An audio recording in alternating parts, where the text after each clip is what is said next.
100%. He paid me in good grades back in the day.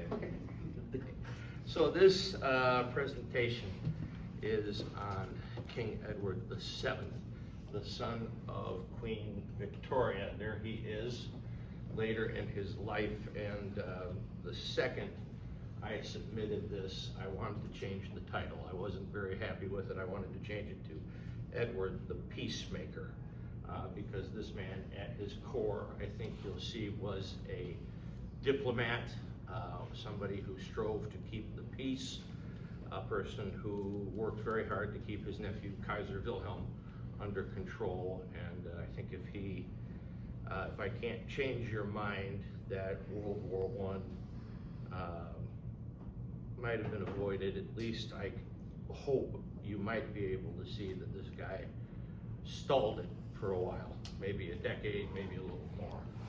So my thesis, again, is in 3 parts. He used his unique brand of personal diplomacy to at very least stave off the start of the First World War. He developed his brand of diplomacy because Queen Victoria wouldn't let him do anything until she was very nearly dead. And I think that if he had lived longer, as I said, World War I might not have happened at all, because the Kaiser was more than a little afraid of him, I think, more than a little afraid of his grandmother, Queen Victoria, but had no qualms at all about acting up once George V, his cousin of England, was on the throne. So this is, this is him throughout his life. I titled this Early Life. I don't know that age 59 constitutes early life, but it's also the long, long wait for Mother Dearest to pass on so he could sit on the throne.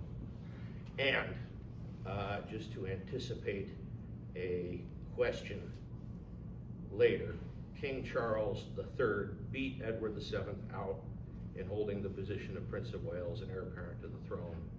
Charles had it for 64 years and 44 days. Edward waited only a measly 59 years. A very measly 59 years. So before we begin, I should say that the people that I refer to throughout the presentation have long lists of titles, long lists of titles that changed throughout their life. I will refer to them, or try to at the very least, to refer to them at how they were known at the time of their death. So for example, here, Prince Albert Edward, how he was born, King Edward VII. The Prince of Wales, King Edward VII. The Duke of Cornwall, King Edward VII. The Duke of Rothesay, the Earl of Chester, the Emperor of India, Prince of Saxe-Coburg-Gotha, Duke of Saxony, all the same man at different points in his life. I will call him King Edward or Edward, and that's how I will refer to him. So we have a family tree here. These are the major players in the First World War. Queen Victoria and Prince Albert had a grand total of 9 children, and I'll get flack from this from somebody because I believe this lecture, or parts of it, is going online, but they only had 3 important ones.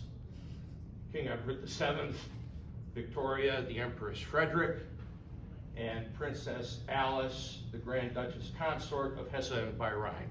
I know that title is a mouthful, and they had 3 children, King George V, Wilhelm, Emperor of Germany, King of Prussia, and Princess Alex, who married Tsar Nicholas.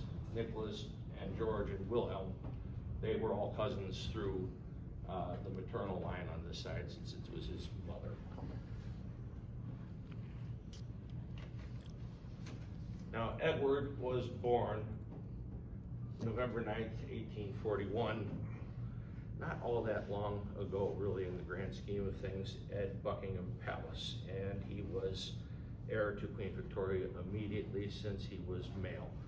Females, again, would not get an equal chance at the throne until the early 2000s in Queen Elizabeth. He was the last child born with privy counselors in the room to verify his identity.